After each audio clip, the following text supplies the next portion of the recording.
News 24 এর নিয়মিত আয়োজন বিশ্বংলাপে আপনাদের সবাইকে স্বাগত জানাচ্ছি। আমি আফসার উদ্দিন। আমরা করোনার এই আতঙ্কগ্রস্ত সময়েও আমরা নিয়মিতভাবে ব্যবসা বাণিজ্যের এই অনুষ্ঠানটি করে যাচ্ছি। মূলত করোনার এই ক্রান্তিকালীন সময়ে সচেতনতার অংশ হিসেবে আমরা অনলাইন কেন্দ্রিক এই প্রোগ্রামটি করছি। অনুষ্ঠানের শুরুতেই আমি আমাদের একটি প্রতিবেদন তৈরি আছে, সেই প্রতিবেদনটি দেখে নিব। বিশ্বজুড়ে করোনা ভাইরাসের করাল গ্রাসে স্থবির হয়ে পড়েছে অর্থনীতি। গোটা বিশ্বেই আর্থিক প্রবৃদ্ধির হার ব্যাপক হারে কমেছে। কোথায় গিয়ে দাঁড়াতে পারে বৈশ্বিক অর্থনীতি, আর একটি চিত্র তারই একটি চিত্র তুলে ধরেছে আন্তর্জাতিক অর্থ তহবিল IMF। বিভিন্ন দেশের সার্বিক অবস্থা পর্যালোচনা করে দেশের জিডিপি প্রবৃদ্ধির হার প্রকাশ করেছে এই সংস্থাটি, যাতে দেখা যায় যুক্তরাষ্ট্র ও ইউরোপের চেয়ে তুলনামূলকভাবে বাংলাদেশের জিডিপির প্রবৃদ্ধির হার কিছুটা বেশি। এ বিষয়ে বিস্তারিত জানাচ্ছেন নাহিদ জেহান। বিশ্ব মহামারীর ফলে বিভিন্ন দেশে লকডাউন আর জরুরি অবস্থার জেরে বন্ধ হয়ে গেছে সব ধরনের যোগাযোগ ও বাণিজ্যিক কর্মকাণ্ড, যার ফলে প্রতিটি দেশকেই গুনতে হচ্ছে বড় ধরনের অর্থনৈতিক ক্ষতি। 2019 সালে কোন দেশের আর্থিক বৃদ্ধির হার কেমন ছিল এবং 2020 ও 21 সালে তা কেমন হতে পারে তার একটি আগাম পূর্বাভাস দিয়েছে ইন্টারন্যাশনাল মনিটারি ফান্ড। তাদের হিসেবে দেখা গেছে উন্নত ও উন্নয়নশীল অধিকাংশ দেশেরই চলতি বছর ঋণাত্মক বৃদ্ধির সম্ভাবনা রয়েছে।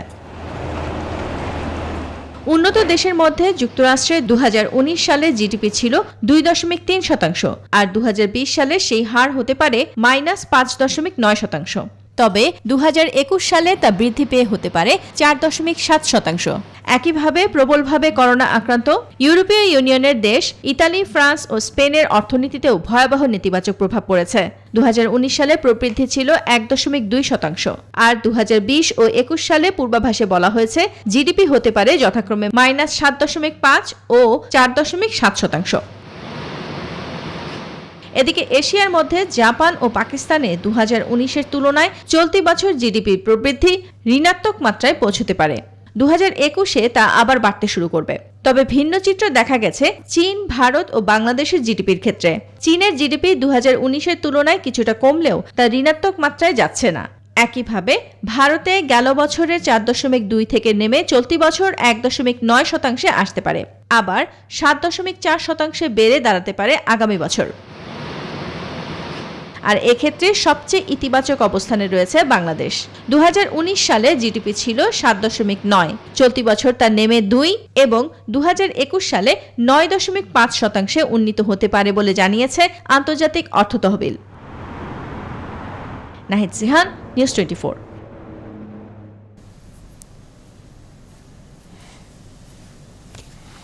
আমরা প্রতিবেদনটি দেখলাম, ফিরে আসবো আলোচনায়। আমরা আজকে অনলাইনে আলোচনার জন্য আমাদের দুজন অতিথি আমাদের সাথে সংযুক্ত আছেন এই মুহূর্তে। করোনার উন্নয়ন এবং অর্থনীতিতে করোনার সমসাময়িক সময়ে কি ঝুঁকি আছে এই বিষয়ে আলোচনার জন্য আমাদের সাথে দুইজন অতিথি সংযুক্ত আছেন। ডক্টর শামসুল আলম, পরিকল্পনা কমিশনের সিনিয়র সচিব ও সদস্য, এবং সেই সাথে আছেন ডক্টর জাহিদ হোসেন, বিশিষ্ট অর্থনীতিবিদ। আপনাদের দুজনকে স্বাগত জানাচ্ছি আমাদের বিসংলাপে। জনাব শামসুল আলম, আপনার কাছে একটু প্রথমে যাব। মূলত দেশের যে করোনা পরিস্থিতি চলছে সেই পরিস্থিতিতে আপনি জানেন যে সবকিছু একদম লকডাউন পর্যায়ে চলে গেছে। অনেক ব্যবসায়িক প্রতিষ্ঠান কিন্তু এর মধ্যে বন্ধ হয়ে গেছে। জরুরি সেবা সহ কিছু কিছু ব্যবসায়িক প্রতিষ্ঠান এখনো চলছে, কিন্তু খুব সীমিত পরিসরে। সেক্ষেত্রে করোনা দেশের আর্থিক উন্নয়নকে কতটা বাধাগ্রস্ত করছে বা করতে পারে, সামনে কি সংখ্যা দেখতে পাচ্ছেন জনাব শামসুল আলম? ধন্যবাদ আপনাকে। করোনার বিশ্ব সংস্থাগুলো, বিশেষভাবে IMF, তাদের প্রক্ষেপণগুলো আপনারা দেখেছেন। সবাই বলছেন কোনো কোনো দেশে নেতিবাচক হবে এবং বড় বড় অর্থনৈতিক নেতিবাচক হবে, এবং বাংলাদেশের ক্ষেত্রে তারা বলেছে 2-3% এবং ও বলেছে IMF 21 থেকে 20% প্রবৃদ্ধি হবে।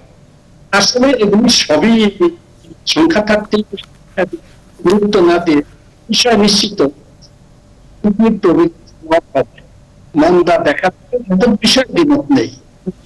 কোন পর্যায়ে প্রতিষ্ঠিত হবে এক্ষুনি সেটা কিন্তু বলে দেওয়া মুশকিল, কারণ এই করোনার সংক্রমণ কতটা উচ্চ পর্যায়ে এখনো কিন্তু আমরা নিশ্চিত নই। তো কাজে এক্ষুনি কোন সংখ্যাতাত্ত্বিক প্রাক্কলন এই মুহূর্তে আমার কাছে গুরুত্বপূর্ণ নয়। বিষয়টি হলো আমাদেরকে করোনা মোকাবেলা করতে হবে, যেখানে আমাদের নিয়োগ এবং মানুষের ক্রয় ঐশী পাবে, আর সমাজজনিত ফলে উপস্থিত দেখা দিত। এই দুটো মিলে মন্দা এবং মূল্যজনিত কারণে নয়, সরবরাহজনিত কারণে, যাই হোক আমাদেরকে মোকাবেলা করতে হবে, এটি প্রায় নিশ্চিত চাইব। আমাদের যা করণীয় এই মুহূর্তে সরকার তাৎক্ষণিকভাবে সবই করছে, পুনর্বাসন কর্মসূচি দিয়েছে, কিভাবে অর্থনীতি যায় সব চায়। প্রথমত সুরক্ষা, মানুষকে বাঁচানো, সে ব্যাপারে সাবধানতা দিচ্ছেন। সকলেই জানেন স্বাস্থ্য খাত আমাদের বেসরকারি খাত প্রাধান্য ছিল, যদি সরকারি স্বাস্থ্য রয়ে গেছে, সব পরিস্থিতি মোকাবেলা করার মতো প্রাতিষ্ঠানিক বা প্রাতিষ্ঠানিক যে আয়োজন, সেটি আমরা আগে ভাবতে পারি। যেখানে স্বাস্থ্য উন্নত, সেখানেও অবস্থা। যে কথা আমি চাইব বলেছি, করতে হবে, সেই জন্য দিক থেকে অপসরবরাহ বাড়ানো, বেসরকারি খাতগুলো উদ্যোক্তা থাকার ব্যবস্থা নেওয়া হয়েছে। সব কার্যকর হবে যদি বাজার ব্যবস্থা চালু রাখা যায়। স্বাস্থ্য রক্ষা করা এবং ব্যবস্থা চালু রাখা কি গুরুত্ব। আমি মনে করি দ্রব্য সামগ্রী বন্টন, সরবরাহ, এগুলো যতটা অক্ষুণ্ণ, এই মুহূর্তে অর্থনীতিকে আরো দুর্বিপাক রাখার জন্য।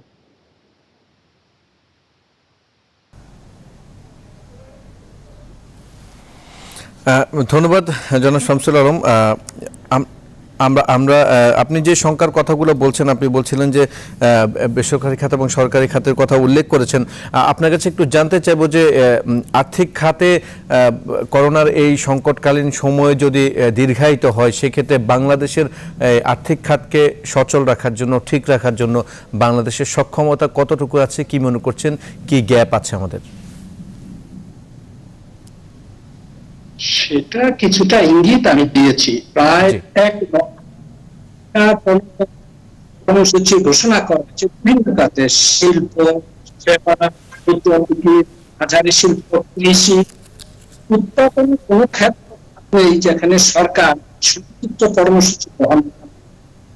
এখন এইসব কর্মসূচি তখনই কার্যকর হবে, ফলপ্রসূ হবে বাজারের ইনস্টিটিউশন, মার্কেট মেকানিজম থেকে বা বাজার কার্যক্রমকে অক্ষুণ্ণ রাখতে হবে। এখন এটা চ্যালেঞ্জিং।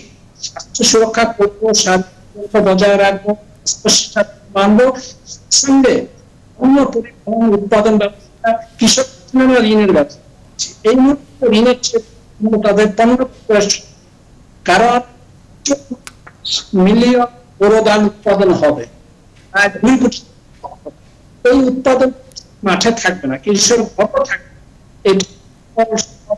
যেতে হবে, প্রক্রিয়াকরণ জায়গায় যেতে হবে, প্রক্রিয়াকরণ স্থান থেকে আবার ভোক্তার কাছে আসতে হবে।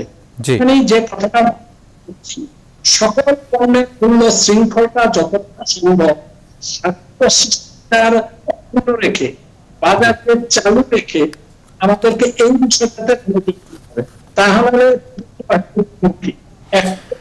ডক্টর শামসুল আলম, আপনি আমাদের সাথে থাকুন। আমরা আপনার সাথে আরেকবার একটু যুক্ত হব, আরও বেশ কিছু বিষয় আপনার সাথে আমাদের আলাপ করার আছে। এই পর্যায়ে আমাদের সাথে আরও একজন অতিথি যুক্ত আছেন, ডক্টর জাহিদ হোসেন, বিশিষ্ট অর্থনীতিবিদ। ডক্টর জাহিদ, আপনি নিশ্চয়ই আমাকে শুনতে পাচ্ছেন। মূলত আমরা বিভিন্ন প্রতিবেদনে দেখতে পাচ্ছি যে অর্থনৈতিকভাবে প্রবৃদ্ধি নেতিবাচক হচ্ছে বিভিন্ন জায়গায়। এই প্রবৃদ্ধি আসলে সত্যি কি নেতিবাচকের দিকে যাচ্ছে কিনা, বাংলাদেশের পরিস্থিতি কি মনে করছেন এই মুহূর্তে?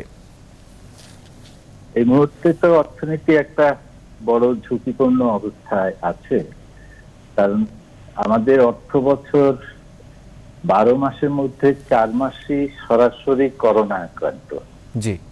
এবং এই সময়তে আপনার দুই দিক থেকে একটা ধাক্কা এসছে। একদিকে যেমন সাপ্লাই এর আমরা একটা বড় ধরনের সব প্রক্রিয়াগুলো বাধাগ্রস্ত হচ্ছে, যোগান দেওয়া যাচ্ছে না। অন্যদিকে চাহিদার ক্ষেত্রেও একটা বড় মাত্রায় পতন আসছে, সেটা ভোক্তা ব্যয়ের চাহিদা, রপ্তানির চাহিদা এবং বিনিয়োগের চাহিদা। আপনারা তো জানেন যে আমাদের জিডিপির প্রায় 70% ব্যক্তি খাতের ভোক্তা ব্যয়ের খাত। সেখানে আমাদের ভোক্তা ব্যয়ের যেটা দুটো মহা উৎসব, একটা ছিল এই পয়লা বৈশাখের অনুষ্ঠানগুলোকে কেন্দ্র করে যে ব্যয়গুলি হতো, এবং আগামীতে রমজান মাস এবং তারপরে ঈদ, এই মৌসুমটাও মিস করার একটা বড় সম্ভাবনা দেখা দিয়েছে। কাজে দুদিক থেকেই যদি আপনি বিচার করেন যে লকডাউনের কারণে কিছু এসেনশিয়াল খাত ছাড়া অন্য জায়গায় তো অর্থনীতির চাকা মোটামুটি আপাতত বন্ধ, উৎপাদন করা সম্ভব হচ্ছে না, দোকান খোলা সম্ভব হচ্ছে না, পরিবহন চলছে না। অন্যদিকে মানুষ হয়তো ব্যাংক থেকে প্রচুর নগদ টাকা উঠিয়ে নিচ্ছে সতর্কতার কারণে, কিন্তু সেটা তো নিত্য প্রয়োজনীয় জিনিস ছাড়া অন্য খাতে খরচ করার কোনো সুযোগ নাই। চাহিদার একটা পতন ঘটেছে। এই দুই কারণে প্রবৃদ্ধি কমার এবং বড় মাত্রায় কমার একটা সম্ভাবনা, এবং অনেক ক্ষেত্রে এটা সম্ভাবনা না, এটা অলরেডি বাস্তবে পরিণত হয়ে গেছে এবং হতে যাচ্ছে। জি জি, জনাব জাহিদ হোসেন, আপনি যে বিষয়টি বলছেন যে রমজান মাস যেহেতু সামনে আছে, আমাদের পণ্য বাজার, আমরা একটি কালচার দেখে থাকি সবসময় রমজানকে সামনে রেখে নিত্য পণ্যের দাম কিন্তু বেড়ে যায়। এবারের পরিস্থিতি কিন্তু কিছুটা হলেও আমরা সেরকমই দেখেছি। রমজানকে সামনে রেখে আসলে এই বাজার ব্যবস্থাপনায় আদৌ কোনো পরিবর্তন আনা এই মুহূর্তে সম্ভব কিনা, অথবা এই করোনা পরিস্থিতিকে মাথায় রেখে আসলে বাজার ব্যবস্থাপনা কিভাবে করবে সরকারের পক্ষ থেকে, কি করণীয় এই মুহূর্তে? ধরেন আপনার রমজান তো একদম চলেই এসছে, এখানে এখন সবচেয়ে বড় প্রায়োরিটি হচ্ছে এই করোনার স্বাস্থ্য ঝুঁকিটাকে নিয়ন্ত্রণে রাখা, এবং সেটা নিয়ন্ত্রণে রাখার জন্য যে সমস্ত পদক্ষেপগুলি সরকার নিয়েছেন এইগুলো কার্যকারিতা নিশ্চিত করা, এইটাকে 1 নম্বর প্রায়োরিটি দিতে হবে। এখানে কোনো রকমের কম্প্রোমাইজের সুযোগ নাই। আমরা যেভাবে করোনা ইনফেকশনের যে ডেটাগুলো দেখতে পাচ্ছি, সেখানে তো আমাদের কার্ভটা এখনো জ্যামিতিক হারে বাড়ার পর্যায়ে আছে। ওই পর্যায়ে তো আপনার কোন রকম শিথিলতার সুযোগ নাই।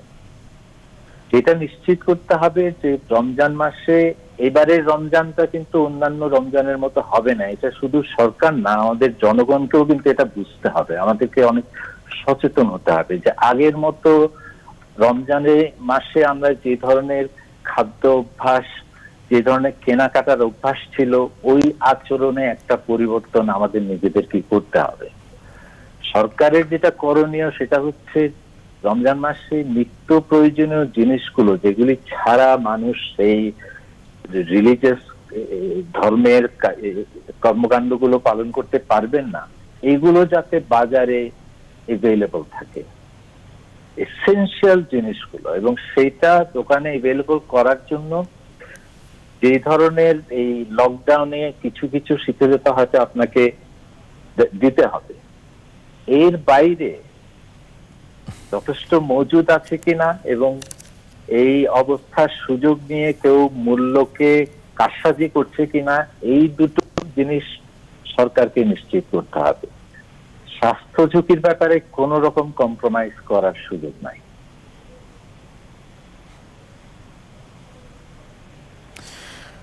জনাব জাহিদ হোসেন, আপনি থাকুন আমাদের সাথে, আপনার কাছে আরো অনেক বিষয় জানার আছে। আমরা এই মুহূর্তে ডক্টর শামসুল আলম আপনার কাছে একটু যাব। মূলত আমরা দেখেছি যে বিভিন্ন খাত, কিন্তু দেশের বিভিন্ন ব্যবসায়িক খাতগুলো এখন করোনার কারণে একটা আশঙ্কাজনক অবস্থানের দিকে চলে যাচ্ছে, এবং সবাই বলছেন যে মূলত এই অবস্থাটা যদি দীর্ঘস্থায়ী হয়, করোনার এই সংক্রমণের জায়গাটা, তাহলে কিন্তু ব্যবসা বাণিজ্যে ভয়াবহ নেতিবাচক একটা প্রভাব ফেলবে।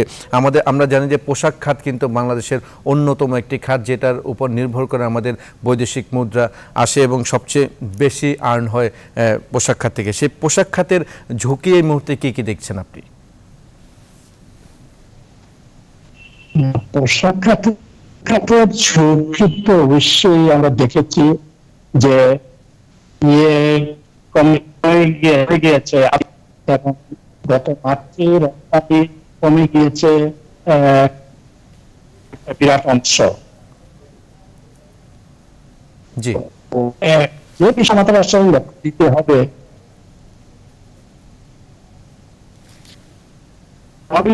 করোনার নই, তবে এর জন্য তৈরি থাকতে হবে। সেজন্য সকল কলকারখানা বন্ধ রেখে তো আমরা একেবারেই অচল হয়ে যাব।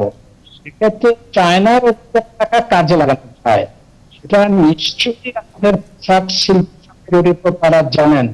সেটা হলো তারা যে পোশাক কারখানাগুলো আছে বড় বড়, তারা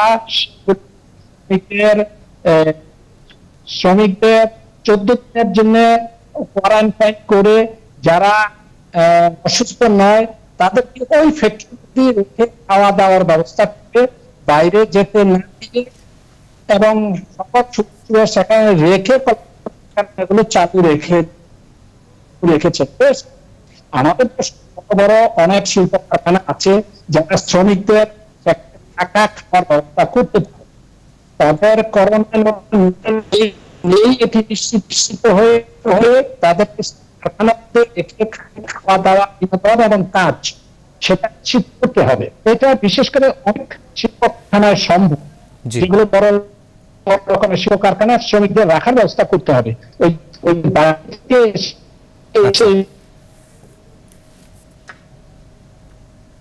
তারা করবে, সেই ঝুঁকি নেওয়া ঠিক আমাদের উচিত হবে। আমাদের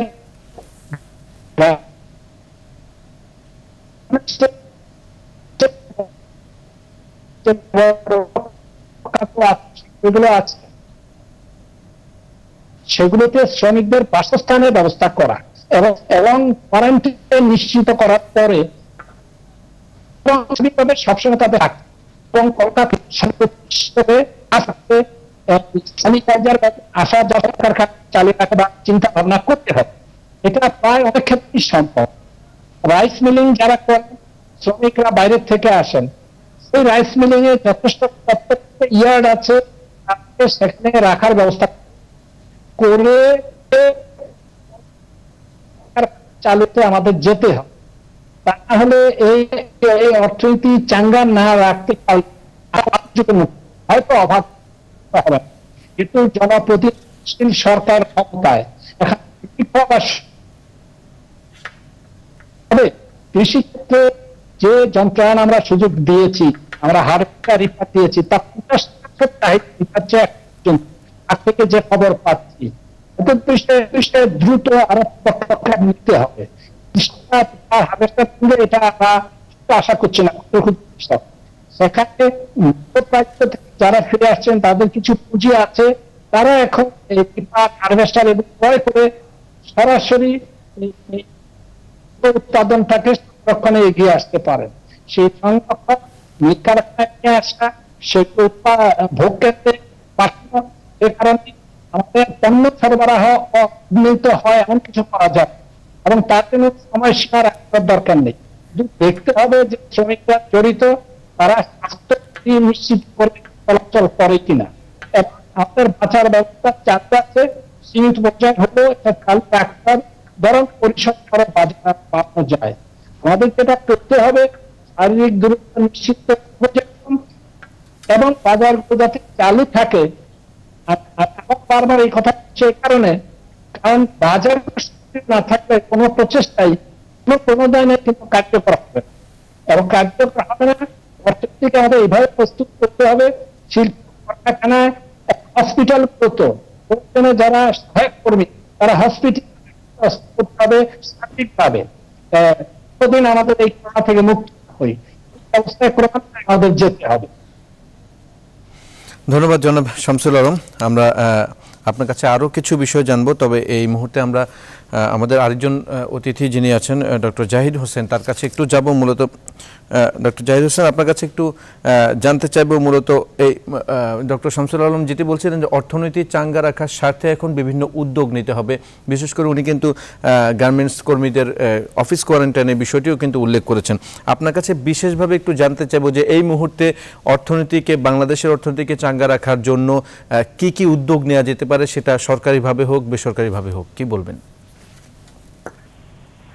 একটা বড় সিদ্ধান্ত যেটা সরকারকে নিতে হবে সেটা হলো যে লকডাউনের অবস্থায় আমরা আছি সেটা আমরা কখন শিথিল করব এবং কিসের ভিত্তিতে এই সিদ্ধান্তটা নেওয়া হবে। এটা একটা বিরাট সিদ্ধান্ত। আপনারা দেখেছেন যে এই কিছুদিন আগে ইন্ডিয়াতে তারা কিছু লকডাউন 2.0 বলে একটা নতুন প্রোগ্রাম দিয়েছে। সেখানে কিছু কিছু ক্ষেত্রে, যেমন ধরেন নির্মাণ খাতে যেখানে শ্রমিকরা অন সাইট থাকতে পারে, এই ধরনের আরো এগ্রিকালচারের ক্ষেত্রে, গ্রামীণ শিল্পের ক্ষেত্রে, পণ্য নেয়া আসার জন্য যানবাহন চলাচলের ক্ষেত্রে কিছু রিল্যাক্সেশন দেওয়া হয়েছে। সেটা তারা দিয়েছেন, তারা মনে করেছেন যে করোনার যে সংক্রমণের ঝুঁকিটা, সেই জন্য যে পদক্ষেপগুলো নেওয়া হয়েছে এগুলো কিছুটা কার্যকর হয়েছে এবং এই শিথিলতাগুলো এমন ভাবে দেওয়া হয়েছে যাতে কাজগুলো যেটা অ্যালাউ করা হচ্ছে সেটা সামাজিক দূরত্ব বজায় রেখে করা যাচ্ছে। আমাদেরকেও এইরকম একটা কর্মসূচির কথা ভাবতে হবে, যদি আমরা এখনো কার্ভের ঠিক ওই এক্সপোনেনশিয়াল গ্রোথের পর্যায়ে আছি। গার্মেন্টের কথা আপনি বলছিলেন, গার্মেন্টের ক্ষেত্রে প্রথম বিষয় তো আমাদের নিশ্চিত করতে হবে যে আমরা যেটা উৎপাদন করব সেটা জাহাজীকরণ সম্ভব হবে এবং সেটার জন্য আমাদের যে বড় বড় বাজারগুলি আছে সেখানে ক্রেতা পাওয়া যায়। এই অর্ডার যদি না থাকে তাহলে আমরা গার্মেন্ট খুলে স্বাস্থ্য ঝুঁকি নিয়ে উৎপাদনে যাওয়ার তো কোনো অর্থনৈতিক যৌক্তিকতা নাই। যেটা করা যেতে পারে অর্থনীতিকে চাঙ্গা রাখার জন্য, যে এই সময়ে আমাদের এই পার্সোনাল প্রোটেক্টিভ ইকুইপমেন্ট, এখানে তো যে সমস্ত পণ্যগুলি প্রয়োজন হয়, গার্মেন্টস শিল্পের উৎপাদন ক্ষমতা তো সেগুলো উৎপাদনের জন্য ব্যবহার করা যেতে পারে।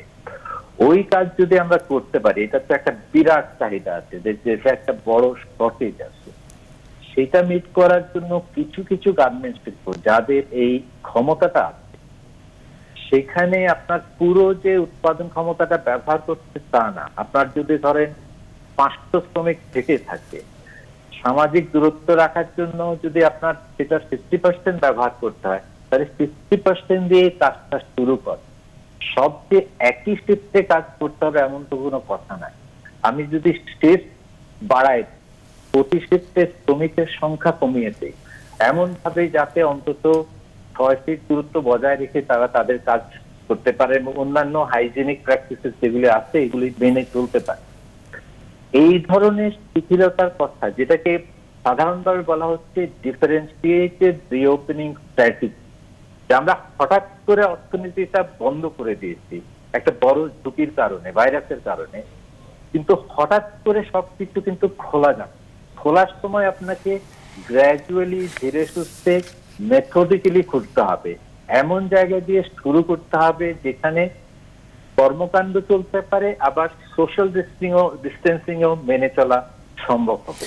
ধন্যবাদ ডক্টর জাহিদ হোসেন।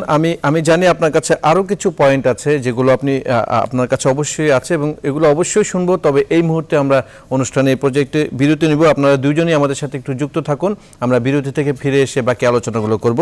দর্শক, বিসংলাপে এই মুহূর্তে নিচ্ছে আরো একটি ছোট্ট বিরতি, আমাদের সাথেই থাকুন।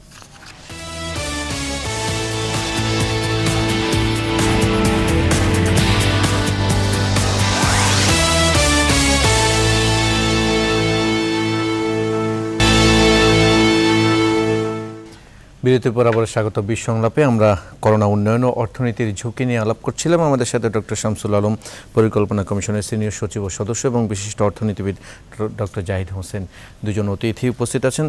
ডক্টর জাহিদ হোসেন, আপনার কাছে বিরতিতে যাবার আগে যে বিষয়টি আসলে জানতে চাচ্ছিলাম, যে অর্থনীতি চাঙ্গা রাখার ক্ষেত্রে আপনি বেশ কিছু উদ্যোগের কথা বলছিলেন, এবং যে বিষয়টি আরও কিছু উদ্যোগ মনে হয় আপনি বলতে চাচ্ছিলেন, আমি আপনাকে থামিয়ে বিরতিতে গিয়েছি, একটু যদি সেগুলো বলতেন। আমার যেটা মেইন পয়েন্ট ছিল যে আমাদের তো সবকিছু একসাথে চালু করা সম্ভব হবে না, মানে সাডেন স্টপের বিপরীতে সাডেন স্টার্ট কিন্তু সম্ভব না। আপনাকে গ্র্যাজুয়ালি ইকোনমির চাকাটাকে সচল করতে হবে। কাজে যেটা পলিসি মেকারদের কাছে বড় সিদ্ধান্ত, যে সেটা আমরা কোন পর্যায়ে গিয়ে করব। স্বাস্থ্য এই ভাইরাস স্প্রেডের যে ক্রাইটেরিয়াটা ব্যবহার করা হয় সেটা হলো যে একজন যে ইনফেক্টেড হয়েছে সে কতজনকে ইনফেক্ট করে। এই রেটটা যদি 1-এর বেশি হয় তাহলে কিন্তু ওপেন আপ করাটা ঝুঁকিপূর্ণ হয়ে যায়, কারণ একজন সংক্রমিত হলে 1-এর বেশি হবে এবং সেইটা চক্রবৃদ্ধি হারে বাড়তে থাকবে। সেই রেটটা যদি 1-এর কমে চলে আসে তখন কিন্তু রিওপেনিং এর কথা ভাবা যেতে পারে।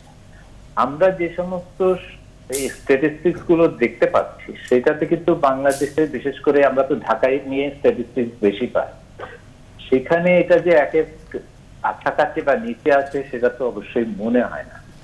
তারপরেও আমাদের কনটেক্সটটা বিবেচনায় করে আমরা হয়তো সব ডেটা একদম কম্প্রিহেন্সিভলি সারা দেশকে কভার করে ওই অবস্থায় আমরা যেতে পারবো না, আমাদের সক্ষমতার অভাব আছে। তাদের আমাদের এই অসম্পূর্ণ তথ্যের ভিত্তিতে সিদ্ধান্ত নিতে হবে। সেইটা কোন ক্ষেত্রে আমরা আগে খুলবো, কাকে আগে খুলবো, কাকে পরে খুলবো, এইটা কিন্তু একটা বড় সিদ্ধান্ত এবং সুবিবেচিত সিদ্ধান্ত হতে হবে। সেক্ষেত্রে ধরেন ওষুধ শিল্প, ওষুধ শিল্পের ক্ষেত্রে এটা একটা ক্যাপিটাল ইন্টেন্সিভ ইন্ডাস্ট্রি। এখানে কিন্তু এমনিতেই ওদের অনেক রকম সুরক্ষা নিয়ে কাজ করতে হয় ল্যাবরেটরিতে তারা যখন ওষুধ উৎপাদন করে। এবং যেহেতু ওষুধ শিল্পের এখন একটা বড় সুযোগও আসছে আগামী, একটা ভ্যাকসিন যদি বের হয়, একটা ট্রিটমেন্ট যদি বের হয়, একটা ওষুধ যদি বের হয়, সেইটা তো বিশ্বে একটা বিরাট চাহিদা তৈরি হবে। এখানে এটার জন্য আমাদের শিল্পকে প্রস্তুত করতে হবে। এখনই কিন্তু ভারতের বেশ বড় বড় কিছু ইন্ডাস্ট্রি অলরেডি এই জনসন এন্ড জনসন এইসব যারা ভ্যাকসিন নিয়ে কাজ করছে এবং যারা মনে করছে যে আগামী 6 মাসের মধ্যে পরীক্ষা আসার আগেই তারা উৎপাদনে যেতে চায়, কিন্তু ভলিউমটা হ্যান্ডেল করার মতো তাদের নিজস্ব ক্যাপাসিটি নাই, তারা আউটসোর্সিং এর পথ খুঁজছে এই বড় চাহিদাটা মিট করার জন্য। আমাদের ওষুধ শিল্পও কিন্তু এই ধরনের উদ্যোগের সাথে সম্পৃক্ত হতে হবে এবং প্রস্তুতি নিতে হবে। গার্মেন্ট শিল্পের কথা আমি আগেই বলেছিলাম। আবার ধরেন টেস্ট কিট, আমাদের তো টেস্ট কিটেরও অনেক অভাব আছে। এই টেস্ট কিট গুলো দেশে উৎপাদন কারা করতে পারে এবং তাদেরকে উৎপাদনে যত তাড়াতাড়ি আমরা নিয়ে যেতে পারি, এতে অর্থনীতি, কর্মসংস্থানের যেমন একটা সুযোগ তৈরি হবে, স্বাস্থ্য ঝুঁকি নিয়ন্ত্রণ করার সক্ষমতাও আমাদের তাতে বাড়বে। একটা জিনিস তো খুবই পরিষ্কার, আপনার টেস্টিং ক্ষমতা না বাড়ালে আপনি অর্থনীতিকে খুলে দেয়া মোটা দাগে এটা কিন্তু একটা বিরাট স্বাস্থ্য ঝুঁকি নিয়ে আসবে।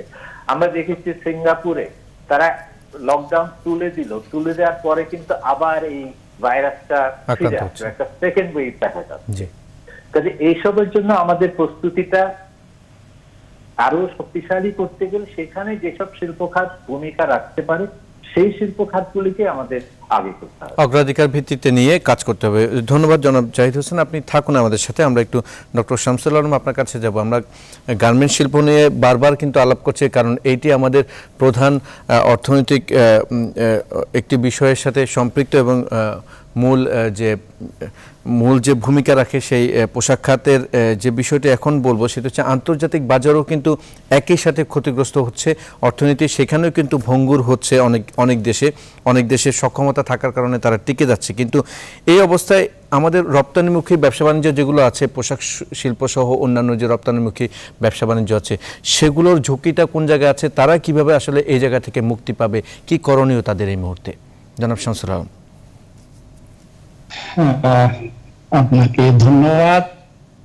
এই বিষয়টাতে আমি যা বলতে চাইবো সেটা হলো, আমরা একটা নতুন পরিস্থিতির মুখোমুখি হয়েছি, যে অভিজ্ঞতা আমাদের এবং বিশ্বের কোথাও ছিল না, আমাদের নেই। এখন এই পরিস্থিতিতে সেটি হলো আমাদেরকে অ্যাডাপ্টেশন করতে হবে দ্রুত, মানে অভিযোজনে যেতে হবে। সেই অভিযোজনের কথাটা বলতে গিয়ে আমি বলেছিলাম আজকে কোন শিল্প খোলা রাখতে হবে, ডক্টর জাহিদ বলেন, যেমন মাস্ক তৈরি করার শিল্প, আর পিপিই, আমার স্যানিটাইজার, আমার সাবান, এই সবকিছু আমাদের উৎপাদনে থাকতে হবে। উৎপাদনে থাকতে হলে কমপ্লিট শাটডাউন বলে কোনো কথা নেই, এবং সেটা বাস্তব সম্ভব না। সে কারণেই এখন আমরা দেখতে পাচ্ছি যে বাজার কিন্তু খোলা, 2টা পর্যন্ত করি, যাই করি, সুপার সবগুলো খোলা আছে, বন্ধ করার উপায় নেই। আজকে একটা ম্যাক্স বক্স আমার নেই, এখন ম্যাক্স বক্স যদি সরবরাহ ফ্যাক্টরি থেকে ঢাকায় না আসে, সব দোকানে ম্যাক্স পেলাম না, এটা কি হবে? লবণ যদি উদাও হয়ে যায় কি হবে? কাজে কক্সবাজার থেকে ঢাকায় লবণ কিন্তু আসতে হবে, ওষুধপত্র আমার ওখানে আসতে হবে, কারণ আমাদের ওষুধ করোনা ছাড়াও হচ্ছে। আমি যে কথা বলতে চাচ্ছি সেটা হলো স্বাস্থ্য সুরক্ষা সর্বাধিক প্রায়োরিটি। আমাদের গৃহাবস্থা উঠিয়ে ফেলতে হবে, সে কথা এক্ষুনি আসলো, কিন্তু যে কথাটা পরিষ্কার বুঝতে হবে, অক্ষুণ্ণ রাখার সার্বিক সুবিধা বলছি। আমি পোর্ট গুলোকে খোলা রাখতে হবে, আমাদের রাইস মিলিং কে খোলা রাখতে হবে, না হলে বড় হলো আমার ঘরতে আমি ধান খাবো না, আমাকে চাল হয়ে ঘরে আসতে হবে। তো এই আসতে হলে পরিবহন খোলা রাখতে হবে, মিল খোলা রাখতে হবে। যে কথাটা বলতে চাচ্ছি বারবার, এই নতুন পরিস্থিতিতে অভিযোজন আমাদেরকে অ্যাডাপ্ট করতে হবে, এইভাবে স্বাস্থ্য সুরক্ষার বিধি প্রতিপালন করে কলকারখানাকে চালু রাখতে হবে। এখন সব বন্ধ করে সব একসঙ্গে চালু করবে, এটা কেউ বলছে না, এটা সম্ভব না। কিছু পণ্য বা সকল পণ্যই আমার যাতে, এখন স্টিল মিল আমি বন্ধ রাখতে পারি, হয়তো আমার স্টিল মিল, কিন্তু হবে ম্যাচ বক্স ঘরে আসতে হবে, আমার এনার্জি ঘরে আসতে হবে, আমার ওয়াশ পানি ঘরে আসতে হবে, শাটডাউন বলে কথা নেই। আমার স্বাস্থ্য সুরক্ষার আমি লকডাউন করব, কিন্তু পিছনে আমার এই সরবরাহ লাইন চালু রাখতে হবে। সেই আগের চালু রাখলে হবে না। আগে কখনো স্যানিটাইজারের কথা আমরা ভাবি, হাত ধোয়ার কথা ভাবিনি। এখন এই বিষয়টি ভেবে স্বাস্থ্য সুরক্ষা রেখে, দূরত্ব রেখে খোলা থাকবে, বিমানবন্দর খোলা থাকবে, আমার পরিবহন বিমানে আসতে হবে মালপত্র নিয়ে, আমার মালপত্র যেতে হবে, মানুষের কাপড় পরা বন্ধ হয়ে যাবে না, হয়তো সাময়িকভাবে কিছুকাল স্থির থাকবে, যত মন্দাই হোক আমার গার্মেন্টস কিন্তু চলবে, এবং সেইভাবে আমাদের রাস্তাকে নিতে হবে। কাজেই কমপ্লিট ইকোনমিক শাটডাউন পসিবল না, তা মানুষ বাঁচবেই না। কাজেই সর্বক্ষেত্রেই অভিযোগের বিষয়টি আমার কাছে গুরুত্বপূর্ণ। কলকারখানা যেগুলো প্রয়োজন আমাদের পণ্যের জন্য, আমার ডাল আসতে হবে নেপাল থেকে, আমার ডাল আমি পাবো কোথায়? মসুর ডাল তো শেষ না, এরকম অনেক কথা আছে। চাল প্রয়োজন আমিও করতে হতে পারে, পরিস্থিতি বিবেচনা, হয়তো আমি পাবো কি পাবো সেটা ভিন্ন। আমি বলছি আমার সরকার আইনগুলো খোলা রাখতে হবে। এখানে আমার নতুন বেলায় এই কিছুজন আমাকে এই স্বাস্থ্য সুরক্ষার বিষয়ে জানা, প্রতিপালন। ধন্যবাদ জনাব ডক্টর শামসুল আলম, আপনি থাকুন আমাদের সাথে। আপনি যে বিষয়টি বলছেন এটা একদম পরিষ্কার যে সব টোটাল অর্থনৈতিক শাটডাউন এখন সম্ভব নয়, করলে সেটা আসলে কোনো উপকার আসবে না, বরং প্রয়োজনীয় যে সেবাগুলো দরকার মানুষের প্রয়োজনেই স্বাস্থ্য সুরক্ষা মেনে সেগুলোকে চালু রাখার কথা আপনি বলছেন। ডক্টর শামসুল আলম এবং ডক্টর জাহিদ হোসেন, আপনারা দুজনেই আমাদের সাথে থাকুন। আমরা এই মুহূর্তে একটি বিরতি নিব। দর্শক, বিষ সংলাপের এই মুহূর্তে ছোট্ট একটি বিরতি নিচ্ছে, আমাদের সাথেই থাকুন।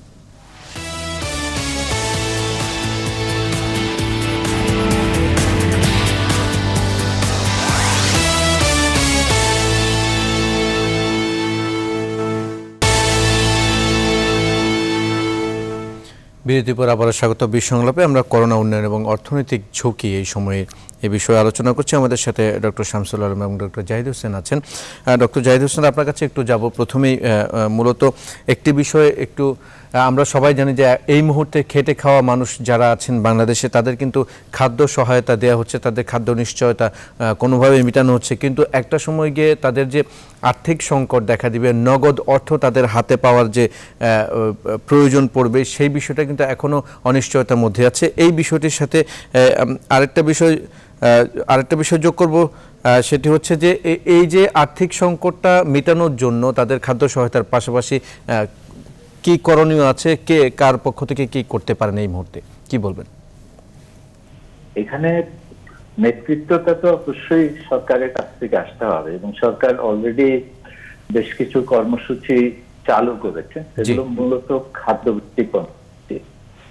এখানে একটা এই খাদ্যটা যারা ক্ষুধার ঝুঁকির সম্মুখীন হত দরিদ্রদের কাছে পৌঁছে দেয়া, এটা যেহেতু সংখ্যা অনেক বড় এবং এটা ছড়িয়ে ছিটিয়ে আছে সারা দেশে, এটা একটা লজিস্টিক্যালি একটা বড় চ্যালেঞ্জ হয়ে দাঁড়িয়েছে। এবং এটার ক্ষেত্রে কিছু কিছু অব্যবস্থাপনার দৃষ্টান্ত তো আমরা পত্রপত্রিকায়, টেলিভিশনে দেখতে পাচ্ছি। এইগুলোকে কঠোরভাবে দমন করতে হবে, এই ধরনের ঘটনা যাতে না। তবে সেটার জন্য আপনার যেটা আরেকটা আপনি উল্লেখ করেছেন, নগদ সহায়তার কথা। সরকার 560 কোটি টাকার একটা নগদ সহায়তা কর্মসূচি ঘোষণা করেছেন, এই জন্য তালিকা প্রস্তুতির কাজ শুরু হয়েছে।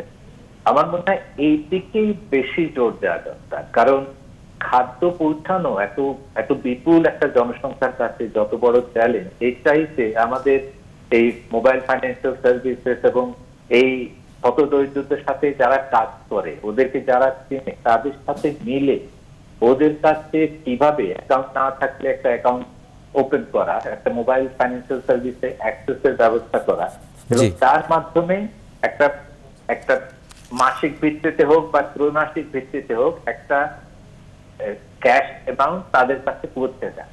ওই ক্রয় ক্ষমতা যদি তাদের কাছে থাকে, আর বাজারে যদি আমরা প্রয়োজনীয় জিনিসের অ্যাভেলেবিলিটিটা নিশ্চিত করতে পারি সব স্থানীয় বাজারগুলোতে, তাহলে কিন্তু তারা তাদের করে জিনিসগুলো কিনে নেবে। ধন্যবাদ। আপনি বলছেন যে সরবরাহ ব্যবস্থাও ঠিক রাখতে হবে এট এ টাইম, এবং তাদের কাছে যে নগদ অর্থটা পৌঁছায় সেটা নিশ্চিত করার বিষয়ে গুরুত্ব দিচ্ছেন। আমরা একটু ডক্টর শামসুল আলম আপনার কাছে একটু আসবো। মূলত আমরা দেখতে পাচ্ছি দেশের বিভিন্ন প্রান্তে কিছু পণ্য কিন্তু নষ্ট হয়ে যাচ্ছে, বিশেষ করে আমরা চট্টগ্রাম সহ বিভিন্ন জায়গায় তরল দুধ নষ্ট হতে দেখেছি, গরুর দুধ, এবং সেই সাথে ব্রয়লার মুরগি যারা উৎপাদন করছেন তাদের মুরগি বিক্রি হচ্ছে না, ডিম বিক্রি হচ্ছে না। এই ছোট ছোট উদ্যোক্তা যারা আছেন তারা কিন্তু তাদের এই বিক্রি না হওয়ার কারণে তারাও কিন্তু বেকার হয়ে যাচ্ছেন, তাদের উদ্যোগটা নষ্ট হচ্ছে, ব্যবসা নষ্ট হচ্ছে। এই পরিস্থিতিতে আসলে করণীয় কি আছে, এদেরকে আসলে কিভাবে টিকে রাখা সম্ভব? জনাব শামসুল আলম। ধন্যবাদ আপনাকে। ওই ঘুরিয়ে ফিরিয়ে একই কথা বলতে হয়, এটি হলো এই আমার ঘরে ঘরে খাদ্য পৌঁছতে হবে। তো